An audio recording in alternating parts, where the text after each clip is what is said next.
Вот у нас Якутск, 22 января, 3 часа дня.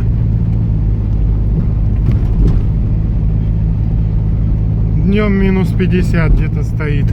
Что-то у нас зима разгулялась в этом году.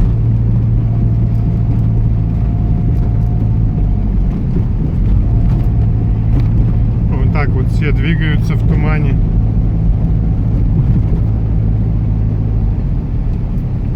Вот такие у нас остановки автобусные.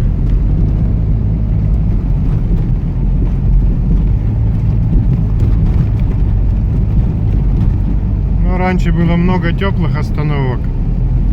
Ларьки были, киоски. Потом их что-то поубирали, кто-то закон придумал. И вот сейчас люди стоят вот так на улице, где есть просто загородка из стекла, где нету. Короче, кто-то из депутатов придумал такой закон. Все ларьки снесли.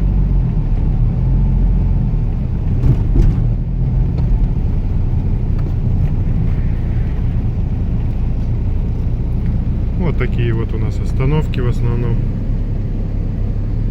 Вот в минус 50 люди сидят вот в таких остановках.